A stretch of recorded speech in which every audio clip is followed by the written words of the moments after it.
Hello everyone, this is Poonam Sagar from IndoIndians.com, the community portal for Indians in Indonesia, as well as for everything of interest about India in Indonesia. And today I'm very pleased that I have with me Sita and Yazmeen, who are yoga teachers in Indonesia. Hello Sita, hello Yazmeen. How are you both of you doing? Namaste. We are having these series of conversations with yoga teachers who practice and teach in Indonesia. And this is in anticipation of the International Day of Yoga on the 21st of June, so that we can learn from you as you are yoga teachers and how you view yoga and what have been your experiences with yoga in the last few years. I believe you've been teaching for 14 years. So I would really encourage and invite you to, maybe you could share a little bit about yourselves and how you got into teaching yoga. You have been with the Sri Sri Ravi Shankar's Art of Living Foundation here in Indonesia, and you've been teaching yoga with them for almost 14 years now. You've also got teachers training from the Iyengar Yoga Institute here in Jakarta. So you are you've got a lot of understanding of yoga, and you understand it very deeply, and that's how you teach it. So, but please do share a little bit about yourselves. Sita, you go ahead first. Okay, so actually the first time I got into yoga was the time when I met Gurudev, Sri Sri Ravi Shankar. So I went to the ashram and I took it was like a course of yoga, meditation, and also pranayama, all the three combined together, Right. And then I was like, doing those classes, even over there, I felt so good. It was like something that you cannot even say, it's like experience that I can't tell, so, and then even the last day when I met Dave, I have so many things in my mind to ask him. I want to ask him this, I want to ask him that, but not even a word could come out from my mouth. I was like in full gratitude, crying, but I couldn't ask him anything. So I came out from that room and I really felt that, on top of the world. I felt that like, something that is that stone or whatever was inside me, it's gone. I see. Feel very light. I felt I had the time of my life, after so many years. So I came home and I told my husband the first thing that, well, you have to do this. It's something that, it's a must, the feeling was like out of the world. I can't even explain, So that is how I started. The feeling inside me that brought me to yoga. I see. Wow, very of course, interesting. by doing it over and over again, like so many benefit comes along, Yeah. physical, everything else. Thanks, Sita. And now Yazmeen, and if our viewers are wondering, yes, they are both twin sisters, and they and yeah. And and they also teach yoga together. They complement each other, they say, and they form a very great pair together, great teaching pair. So Yazmeen, can you share your introduction, please? Yeah, and actually for me also, it was love at the first sight. I saw him. Actually, when I met him the first time, I was pregnant. I see. So he came to Jakarta and I actually got miscarriage, and then I got pregnant again. But I was still spotting at that time. So just like that, my mother-in-law told me, there is a master in town. Do you want to see him? So I said, okay, fine. And I never understood the concept of a guru because, I'm born and brought up in Cirebon, and I never understood all this. I never knew all this. So I went for that talk, but I was just in that, tears of gratitude, and, I was just feeling so light and so happy. And at the end of the talk, it was very crowded. Everybody was, over him. And I don't know what, I just had the courage to walk to him. And I just told him, Gurudev, I am pregnant. I told him those words. And so he just blessed me. And he said, you'll be fine. Wow. So, since then, like I felt that trust that he is taking care started at that time, at that moment when I met him at the first time. Wow. So it all started from Gurudev. It all started from Guru Sri Ravi Shankar. Yeah. Yes. The yoga. And Yes. both of you have very different stories about how you were, you got in touch with this pranayama. Like for Sita, you started with the Art of Living course, and you actually met him and you reached out to him. So, that is all about, but what about being a yoga teacher? What made you, move towards from just doing yoga to becoming a yoga teacher yourselves? So, okay, so being a yoga teacher, actually, then, in the beginning, my kids are still small. Mm-hmm. Then 2007, actually, I went to Bangalore Ashram to take the teacher training course. Okay. Yeah. And actually at that time, also like my first time traveling alone and, doing, because we are twins, right? So we always do things together. Right. I'm not used to going alone.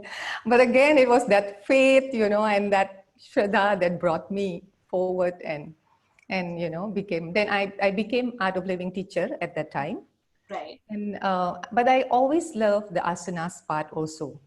I mean, yoga is complete. It is asanas, it is pranayama, it is meditation. That is what yoga to me. But then I love to go for yoga classes. I always used to go for classes in Menteng only, and nearby. And finally, I thought, why don't I also learn this? But at that time, my kids are still small, and I couldn't, go back and do it in India. Right. Yeah. So I started the Iyengar Yoga in Jakarta. Yeah. Okay. And you, Sita, how did you think about becoming a yoga teacher? Actually, the first time the thought came like when I come back, with all that feeling. And I had a friend, my best friend, who is a yoga teacher. Right. Her name is Nelly. She's staying in the US now.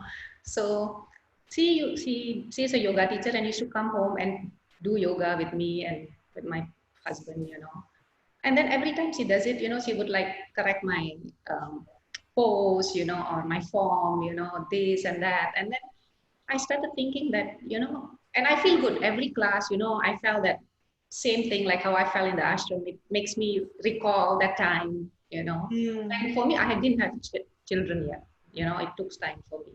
So that feeling, and that, then the quest started coming that, okay, I should do something. I should learn more about it. I should know how is my alignment, So that from there I started thinking, okay, let me do something about it. Okay. So that's how you started training to be a yoga teacher. Yeah. Then did both of you do any yoga training teachers together? Yeah. All the classes we took was actually together. We pull each other. Yeah. And then did you, when you start teaching, how do you decide who does what? Means, is there something like where you share the teaching or both of you are teaching together? How does the yoga class happen? Not always actually. Depends. Like we do have classes together sometimes. But sometimes if it is, I can't make it, then she goes, or she can't make it, then I come. Or sometimes like, okay, this Tuesday you will be going, next Tuesday I'll be going. It's more of those kind of things. When you do a class together, how does that work? Usually you want to say no? Usually we exchange, like see in the beginning, if during the pranayama and all that, I would be taking that part. And then during asanas, then Yazmeen would come and do that. And then we always end with a bit of meditation at the end, So it's always like that. Okay. We share. So while teaching yoga, do you have a telepathic connection? You can understand what the other one wants to do and, complement them perfectly. Is there something like that? Yes. I agree with that. Yes. So how would you describe your yoga teaching style?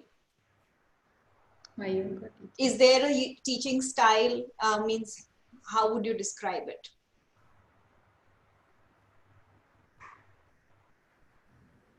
Would you call it very participative, or would you say it's very inward looking for the student? How would you describe your teaching style? So for me, it is, I like that, that preciseness, like the correctness of the posture, but at the same time, it has to be a meditative flow.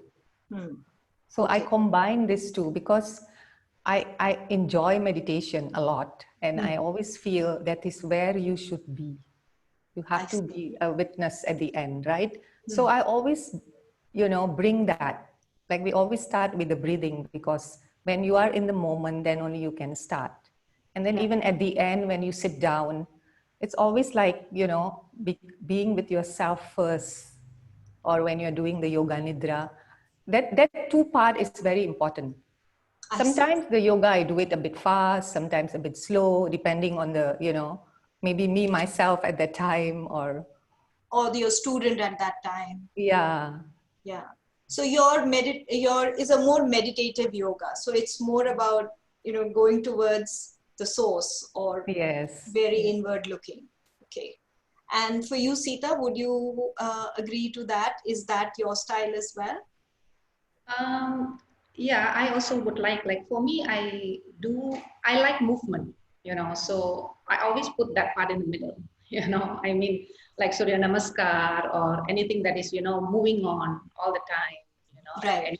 any part of that, because maybe that's my personality as well, I can't.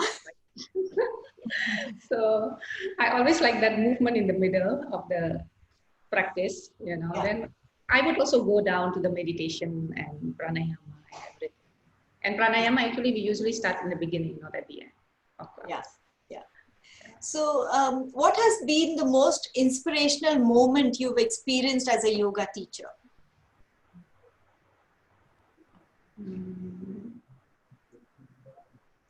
While teaching yoga, was there some moment which really inspired you or gave you a better insight into and a further confirmation of what you're doing as a yoga teacher? I think when my student, says that, after the class, it's like, I feel very relieved. My neck is, the stiffness is all gone, That time, then I felt that, okay, it works, because the first time I started teaching, it was not like, having a certificate in hand doesn't mean that, you're really ready to teach. It's more like you start the journey, right? You start looking at, is this person's alignment correct or not? Like actually you start your own journey in that, teaching is also a journey. So, but that confirmation when, somebody calls you and says that, oh, I felt this, even recently last week, a friend of mine called me and told me, and she actually has done yoga with me only one time, just before the pandemic. And she called me last week and said, you remember you make me do that one pose lying down in I don't know what is it called, but I felt really, really good. Can you tell me how it is? So that made me feel, okay, that lying down also can benefit someone. Correct. Correct. Yes, it is indeed. Teaching is also a journey, and it is not the goal. Yes. Yeah. Yazmeen, for you? Yeah, it is pretty much the same. I also, like whenever somebody come back to me and say, you have made me start again, and then, they'll come back and send me something and I'll be like, it's fine. It's, so, that appreciation, that contentment from somebody else that, always come back and tell me, because of you, I have started. So that brings me that confidence that, okay, what, yeah. So what you learned at the Sri Sri Yoga Center, was it very different from the Iyengar Yoga?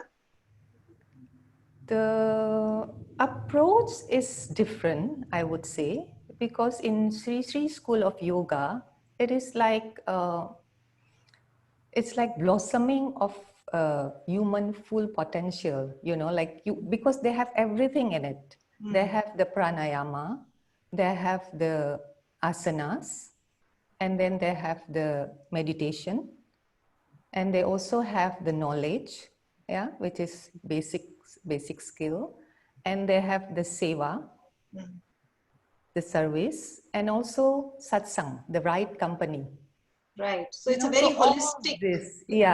Very traditional, very holistic. And at that time when we did Sri Sri Yoga, it was like, doing another teacher training with a very different state of mind, because we are already doing everything, right? So it was very beautiful. It was like, being in that flow and it was very, very nice. I see. So can anybody go to Sri Sri Yoga Center in Bangalore and learn and take, or is there a prerequisite? No, for yoga, anybody can go. The first level, of course, but anybody can go. I see. Yeah. So, what style of yoga do you practice? You practice Hatha yoga or vinyasa? What would you call your style of yoga? Hatha yoga. Hatha yoga. Mm. And do you think this is the most effective and the best style? Yes, I do. A combination of three, of course. Pranayama is as important, asanas is important, even the meditation is important. Right. Yeah, what advice would you give to someone who's just starting out with yoga? Listen to your body. That's the main thing, because it's like life is full of opposites, right? And so you can't jump. You just have to be with yourself, and once you're with yourself, then only you can grow. See, actually, it's not only the information, it's not only about the asanas. You have to I feel that transformation is also important. If they're already feeling it, then I'm sure they will go further. Grow. Yeah. Anything you'd like to add to that, Sita? So it's practice, but of course effort. But with knowing your own body, like you have to be gentle with yourself. That is also important. So be gentle with yourself, listen to your body, and as you feel the benefits, you can go further along the journey. Yeah. What about the other reasons? So I understand that you mentioned to me that for you, yoga is more to get to the meditative state. Yes. But there are people who do yoga for other reasons as well, like, losing weight, or, becoming more flexible or becoming more stronger. What is your view on that? So all that come as a bonus. Yeah, it's both. That comes with it for sure. Right. Two sides of the same coin. Effort. Yeah, you have to put effort, right, in the beginning. Right. So till that effort become effortless. So that is a journey of yoga, from effort to effortless. Oh, very nice. Very nicely put. Yes. Thank you so much. And I must inform everyone that Sita and Yazmeen are also conducting a yoga session for the International Yoga Day with the Embassy of India here in Jakarta on the 21st of June. And I think it'll be live telecast. Is that correct? Yes, it is. So you can tune in and see the live telecast and join in with Sita and Yazmeen and follow the yoga. So you'll be following the common yoga protocol? Yes, we will do that. Okay, wonderful. Thank you so much for taking time out. It has been a pleasure talking to both of you. Thank you so much. Thank you. Namaste. Yeah. Namaste. Namaste.